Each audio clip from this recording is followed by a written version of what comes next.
外脆里糯，丝丝缠绵，每一口都是甜蜜的享受。大家好，我是老高，今天带你解锁经典小吃拔丝红薯。黄金糖衣包裹软糯红薯，拉丝诱人，香甜可口。跟着我学会这道菜。为了方便大家，我把制作这道菜所有的食材和调味料都打在了屏幕上。准备一个红薯，洗干净，剥去表皮。建议使用红心的红薯，这样颜色更搭。白心和紫心呢也可以。切掉红薯的两端，因为我的这个红薯比较粗，所以需要从中间对半切开。如果你用的细，可以不切。红薯切成滚刀块，长度大约在4厘米左右。如果切太小了不好夹，太大了摆盘不好看。看到这里，希望大家关注我的频道，点赞我的视频哦，你们的支持是我前进的动力。烧一锅开水，然后下入红薯，大火煮5分钟。这一步是先把红薯煮至半熟，这样之后炸制的时候不会外皮糊了，里面还是生的。找一个大一点的碗或者盆，红薯放里面，再撒一点玉米淀粉，然后搅拌一下，让每一块红薯都裹上淀粉。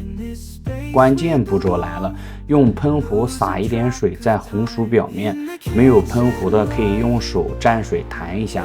这一步是把红薯表面打湿，然后再裹上一层淀粉，这样一会儿炸制的时候外壳会特别酥脆，而且不容易脱落。一共喷2次水就可以了，这样表皮厚度是最完美的。锅里倒入食用油，加热至80%，放好裹好粉的红薯块。这里需要注意，下锅后不要着急动，先让红薯炸3分钟定型。待红薯表皮炸至微微泛黄的时候，就可以盛出锅，然后把油温继续加热，准备复炸一遍。和炸制别的食物一样，复炸的时候需要油温高，差不多10成热。其次就是入锅后30秒就可以捞出来了，不然时间长了就会炸糊，味道发苦。接下来就是拔丝红薯的关键步骤，炒糖色了。我会把每个步骤和细节都讲清楚，大家认真看哦。锅里留少许油，加入小半碗水，然后把准备好的白糖倒进锅里，用锅铲搅拌，使糖快速溶解在水和油里。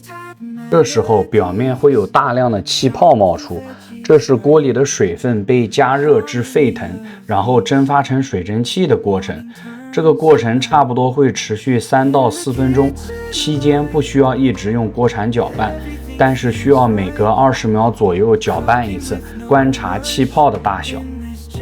当锅铲划过糖浆，发现气泡由开始的大气泡变成现在的小气泡，并且很密集，这时候就说明水分已经蒸发殆尽，需要关火，用锅内的余温继续加热了。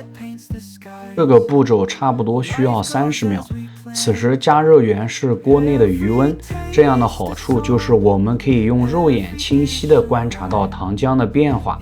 表面的气泡会越来越小，越来越密集，同时颜色也会由开始的透明色慢慢的变黄，最后会形成琥珀色。大家切记，这个过程一定要关火，耐心的用锅铲搅拌。拔丝红薯的成功就在于此。等到糖浆变成琥珀色，并且只有一些小气泡附着在表面，这就说明糖浆已经炒好了。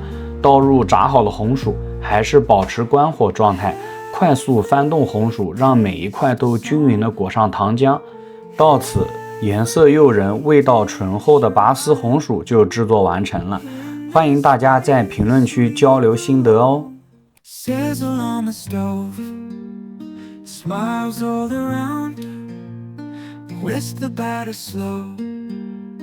Peaceful kitchen sound, nice type melody.